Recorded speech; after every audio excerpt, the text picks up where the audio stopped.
बेगुनाह परेशान कर रहा है। अगर मैंने गुनाह नहीं किया तो मैंने गुनाह नहीं किया। मोहल्ले में जो हमारी इज्जत थी वो तो गई। मुझे कोई फर्क नहीं पड़ता लोग क्या बातें करते हैं। कुछ हफ्ते पहले ख्वाब देखा था, उसमें सामिर को मैंने बहुत सुसाइडल हरकतें करते हुए देखा है। अब सिर्फ अबू बकर का नाम है मेरे साथ। इतनी बेकरारी से तुम अल्लाह को याद करो ना, तो अल्लाह तुम्हें दुनिया की सारी नेमतें दे देगा।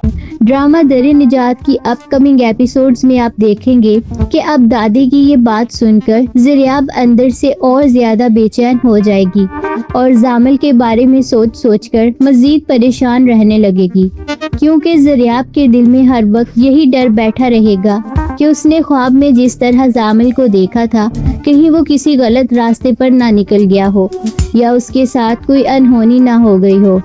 और फिर ज़रियाब जब जामिल की माँ से मिलने जाएगी और जामिल के खाली कमरे को देखेगी तो उसकी आंखों में आंसू आ जाएंगे कि जिस इंसान के होने से ये कमरा भरा रहता था आज वो यहाँ मौजूद ही नहीं है।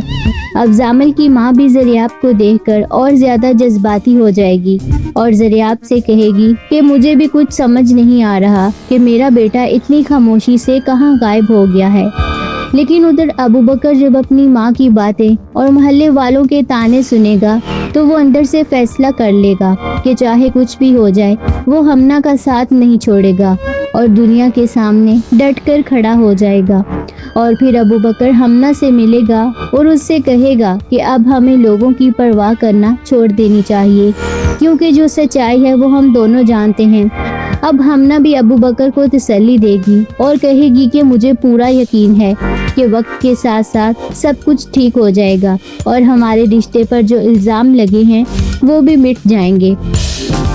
तो अब ज़रियाब को जब ये बात पता चलेगी कि अबू बकर और हमना के दरमियान नज़दीकियाँ बढ़ रही हैं और अबू बकर ने हमना का नाम अपने साथ जोड़ लिया है, तो ज़रियाब को एक अजीब सा दचका लगेगा कि एक तरफ वो खुद जामिल की जुदाई में टूट रही है तो दूसरी तरफ हालात कितनी तेज़ी से बदल रहे हैं। और फिर ज़रियाब अपने दिल की ये सारी कैफियत अपनी छोटी बहन से शेयर करेगी, लेकिन वो जामिल के वो तारीक राज और करतूत अपनी बहन को भी नहीं बता पाएगी, क्योंकि वो जानती है कि ये बातें किसी के सामने लाने से उनकी फैमिली की इज्जत मजीद खाक में मिल जाएगी। अब ज़रियाब चुपचाप अपने कमरे में बैठकर अंदर ही अंदर घुटती रहेगी और सोचने पर मजबूर हो जाएगी कि उसकी जिंदगी में ये कैसा इम्तिहान आ गया है जहाँ ना तो वो जामिल को बुला पा रही है और ना ही हालात को संभाल पा रही है। तो दोस्तों आपकी इस बारे में क्या राय है हमें कमेंट्स में ज़रूर बताएं।